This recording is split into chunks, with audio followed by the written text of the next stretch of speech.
بسم اللہ الرحمن الرحیم۔ ویورز کیسے ہیں؟ امید کرتا ہوں آپ احباب خیریت سے ہوں گے۔ آج ایک نئے موضوع کے ساتھ آپ احباب کی خدمت میں دوبارہ حاضر ہوں، اور آج جو ہمارا موضوع ہے وہ ہے اسلامی نظام معیشت کی بنیاد۔ اس پہ آج کچھ گزارشات پیش کرنے کی جسارت کروں گا۔ آپ احباب سے گزارش ہے کہ اسے ضرور سماعت کیجیے گا۔ اسلام دین فطرت ہے، اور اس کا کوئی بھی جز اٹھا لیجئے ہر معاملے میں فلاح کا ضامن ہے۔ ہر شعبہ زندگی کو ایسے بیان کرتا ہے کہ اس کا مقصد، اس کی اہمیت اور اس کے اثرات و نتائج کسی بھی معاملے میں تشنگی و کجی نہیں رہنے دیتے۔ عرصہ گزرا کہ علماء کرام نے علم تو سیکھا، مگر وقتاً فوقتاً حکمت سے عاری ہوتے گئے۔ جس کتاب و حکمت کی تعلیم دی گئی تھی وہ بات اب صرف کتاب کے الفاظ کی تعلیم تک رہ گئی اور حکمت ختم ہو گئی، بلکہ اگر یہ کہا جائے تو نامناسب نہ ہوگا کہ کتاب کی تعلیم بھی جزوی رہ گئی ہے، یعنی اتنی کہ جہاں تک اپنے ذاتی مفادات کو زچ نہ پہنچائی جا سکے۔ واپس موضوع کی طرف آتے ہیں۔ جتنے بھی شعبہ ریاست کے اندر اہم ستون کی حیثیت رکھتے ہیں اور کسی بھی ریاست کی مضبوطی و استحکام میں نمایاں کردار ادا کرتے ہیں، ان میں ایک شعبہ معیشت کا ہے۔ اگر معیشت مضبوط اور روانی سے چلنے والی ہو تو ریاست کو تہ دامن ہونے سے بچا لیتی ہے، قوموں کو غلام بننے سے بچا لیتی ہے، بلکہ ملک و قوم کی شناخت ضائع ہونے سے بچا لیتی ہے۔ ریاست کی خود مختار حیثیت کو برقرار رکھتی ہے، امن و عدل کے قیام کی ضامن ہوتی ہے، اور اگر بات اس کے برعکس ہو تو نتیجہ ان تمام ممالک کی شکل میں آپ کے سامنے ہے جن کی بقا خطرے میں ہے، اور افسوس کہ وطن عزیز بھی انہی ممالک میں شامل ہو چکا ہے۔ اب اگر بہتری کی طرف جانا چاہیں اور اس کی بقا کی جنگ میں خلوص کے ساتھ آگے بڑھیں تو پہلی بات تو یہ واضح ہے کہ اس کی بقا اسلامی نظام معیشت میں ہے، اور دنیا کے گھورک دندوں اور پیچیدہ معاشی نظاموں کا کاٹ کرنے کے لیے صحیح معنوں میں اسلامی نظام معیشت کا نفاذ ضروری ہے، تاکہ نہ صرف اپنے ملک کو فائدہ ہو بلکہ اقوام متحدہ، اقوام عالم جس کی ذمہ داری ہم امت مسلمہ پر ڈالی گئی تھی، ان کو بھی ان پیچیدہ معاشی مسائل سے نجات مل سکے۔ سامعین، ہم یہاں فی الوقت اسلامی نظام معیشت کی تفصیل بھی میں اتنا زیادہ تو نہیں جائیں گے، لیکن چند چیدہ پوائنٹ اور وہ خطوط جن پر اسلامی نظام معیشت کی عمارت کھڑی ہوتی ہے، ان کی طرف توجہ دلانا چاہتے ہیں، کیونکہ ان کی بنا اسلامی نظام معیشت پنپ نہیں سکتی، چل نہیں سکتی۔ اکثر یہ دیکھنے میں آیا ہے کہ جب علماء سے اسلامی معیشت کی بابت سوال پوچھا جاتا ہے تو علماء جو حکمت سے خالی ہیں، اول ان کے پاس کوئی بات ہی نہیں ہوتی اس موضوع پر کرنے کو، اور جو کچھ اس کی جسارت کرتے بھی ہیں تو ان کی بات واضح نہیں ہوتی، چاہے جائے کہ اس کی حکمت بیان ہو سکے۔ لیکن اللہ اور اللہ کے نبی کے فرمان اور مکمل دین آج بھی ویسے ہی موجود ہے، تو یہ ممکن نہیں کہ اسلامی معیشت کی تفصیلات مکمل موجود نہ ہو، صرف تحقیق کرنے کی ضرورت ہے۔ اس شعبے کے حوالے سے اصول کی باتیں ہم فراہم کر دیتے ہیں، آگے معیشت دانوں اور معاشرتی نظام کے وضع کردہ دانشوروں کا کام ہے کہ وہ ان پر غور کریں اور اس مسئلے پر اپنی ذمہ داری کو پورا کریں۔ اچھا، سب سے پہلے بیان کرتے ہیں کہ اسلامی نظام معیشت میں اور دوسری جو معاشی نظام ہے ان میں کچھ اخلاقی قدروں کا ہے فرق جو اسلام نے ایک فلاحی معاشرے کے لیے فراہم کی ہے، اور ان کی اتنی تاکید کی ہے کہ ان کے بغیر یہ ممکنہ طور پر چل ہی نہیں سکتا، بلکہ الٹا اس کے برعکس معاشرہ تباہی کی طرف جاتا ہے۔ اور اخلاقی قدریں کیا ہیں؟ ان میں سچ بولنا ہے، ایمانداری اور محنت سے کام کرنا، خالص اللہ کی رضا کے حصول کی خواہش رکھتے ہوئے انفاق کے جذبے کا ہونا، زکوٰۃ کی انصاف کے ساتھ ادائیگی، صدقات و خیرات کرنا، کفایت شاری اور بیانہ روی کو اپنا شعار بنانا، اور امراض قلبی جیسا کہ لالچ، بغض، نفرت، حسد، اسراف، دھوکہ دہی، بے ایمانی، سنگ دلی، فضول خرچی یا اسراف وغیرہ سے بچنا شامل ہے۔ اس کے علاوہ کچھ نفسیاتی مسائل جیسے احساس کمتری وغیرہ سے چھٹکارا بھی ان میں شامل ہے۔ پھر اسلام جو ہے ہمارا یہ سادگی کا درس دیتا ہے، اور اس میں ہماری ہی بہتری ہے، ہم اپنی زندگیوں کو سادگی پر مبنی رکھیں، سادگی سے گزاریں. ایک عام مشاہدے کی بات ہے کہ جس سے بھی پوچھو جواب یہی آتا ہے کہ معاشی حالات بہت خراب ہیں, گزارا مشکل ہوتا جا رہا ہے, اخراجات بڑھ رہے ہیں. کبھی یہ سوچیں کہ جو اخراجات بڑھ رہے ہیں وہ ضرورت سے زائد تو نہیں, اور ضرورت سے زائد صرف خواہشات ہوا کرتی ہیں,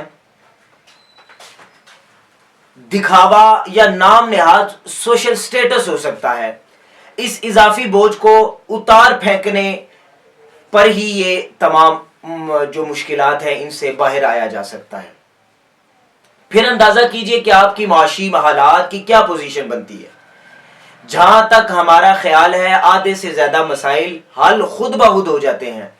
ذخیرہ کرنے کی عادت کو بھی ختم کیجئے, کیونکہ ذخیرہ کرنا اور دولت کے توازن کا خراب ہونا ایسا ہی ہے جیسے جسم میں خون گردش کرتے کرتے کسی مقام پر رک جائے, وہ کلاٹ بن جائیں, یا پھر دولت کا مانند خون پوری ریاستی وجود میں سرکولیشن میں خلل پیدا ہونے جیسا ہے. اور جب ایسا ہوتا ہے تو جسم کے جس حصے کو خون صحیح طرح نہ پہنچائے وہ حصہ کام کرنا چھوڑ دیتا ہے, یا اس میں کوئی اور خلل پیدا ہو جاتا ہے. ذرا غور کیجئے کہ اسلام میں معیشت کی بہتری کا مواخات کے ساتھ کیسا تعلق ہے. جب ہجرت مدینہ ہوئی تو سب سے پہلے آپ صلی اللہ علیہ وسلم نے مواخات کا نظام کیسا قائم کیا ذرا دیکھیں, اور یہ کہا گیا کہ تم سب اب بھائی بھائی ہو. یہ حضور نبی کریم صلی اللہ علیہ وسلم نے انصار اور مہاجر کو درس دیا, اور پھر ان کی اثار و قربانیاں دیکھیں کہ انہوں نے اس جذبے کو کس طرح سے اپنے اوپر لاگو کیا کہ انہوں نے زمینیں تقسیم کر دی. اب یہاں ہم دیکھیں تو ایک زمین کے چھوٹے چھوٹے ٹکڑے کے اوپر کتنی بڑی لڑائیاں بھائیوں کے آپس درمیان لڑائی ہو جاتی ہے. چند فٹ کے اوپر, چند انچز کے اوپر جو ہے ہمیں لڑائیاں دیکھنے کو ملتی ہیں. لیکن وہاں پر دیکھیں کہ انہوں نے اپنی زمینیں تقسیم, اور اس سے آگے کی بات کریں یہاں تک کہ جن کے گھر میں 2 یا 3 بیویاں تھیں انہوں نے ایک رکھی اور باقی کو طلاق دی اور اپنے مہاجر بھائی کے ساتھ نکاح کروا دیا تاکہ معاشرے میں ایک بڑا امن قائم ہو سکے. دوسری چیز تھی سود, جسے اسلام اللہ تعالیٰ کے ساتھ کھلی جنگ قرار دیتا ہے. آج اس بات پہ ہمیں غور کرنا ہوگا کہ یہ بھی کتنا نقصان پہنچا رہا ہے. پہلے سمجھیں کہ سود اصل میں ہے کیا. سود اس منافع کو کہتے ہیں جو ہر حال میں کنفرم فائدہ دیتا ہے, جبکہ اسلامی نظام معیشت تجارت کو یا بیع کو حلال کرتا ہے جس میں شروع میں ہی کنفرم فائدے نہیں ہوتے کہ آپ کو فائدہ 100% ہوگا ہی نہیں ہوگا, بلکہ 50-50 چانس ہوتا ہے, نقصان بھی ہو سکتا ہے فائدہ بھی ہو سکتا ہے. تو سود کی وجہ سے اس چیز کا خاتمہ ہو گیا. پھر ایک اصول کی بات یہ ہے کہ ضرورت اور ہوس کے فرق کو پہچانا جائے کہ ضرورت کیا ہے اور ہوس کیا ہے. ہم سب اپنی ضرورتوں کو چھوڑ کر اپنی خواہشات کے پیچھے بھاگ رہے ہیں.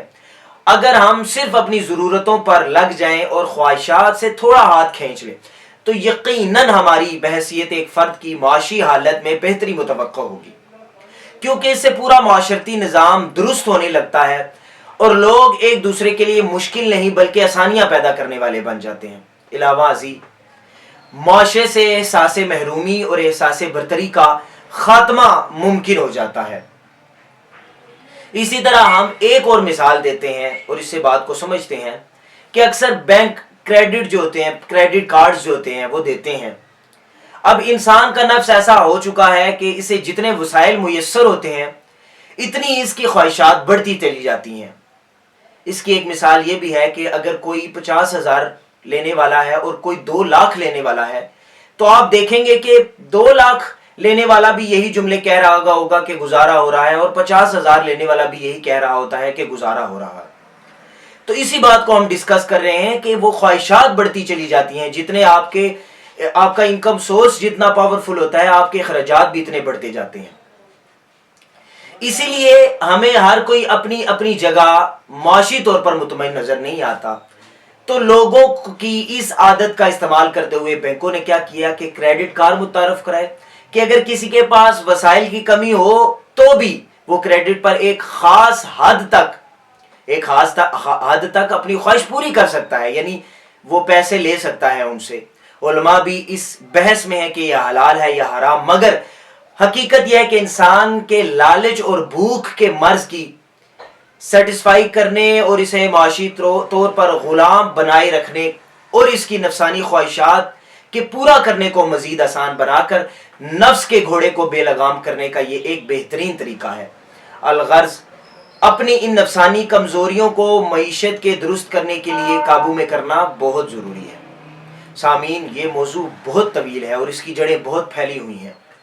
انشاءاللہ ہم مزید ویڈیوز میں اس کو بیان کریں گے اور ہر ایک پوائنٹ کو علیحدہ علیحدہ ویڈیو کے ساتھ آپ احباب کے سامنے لائیں گے اور بنیادی چیزیں واضح کر دیں گے انشاءاللہ۔ اگر اللہ تعالیٰ نے ہمت دی، اللہ تعالیٰ سے دعا ہے کہ اللہ تعالیٰ ہمیں معیشت کی بہتری میں اپنا کردار ادا کرنے کی توفیق عطا فرمائے، اور اتنا کردار تو ادا کریں کہ جتنا عام شہری کر سکتا ہے۔ اللہ تعالیٰ بہتری فرمائے۔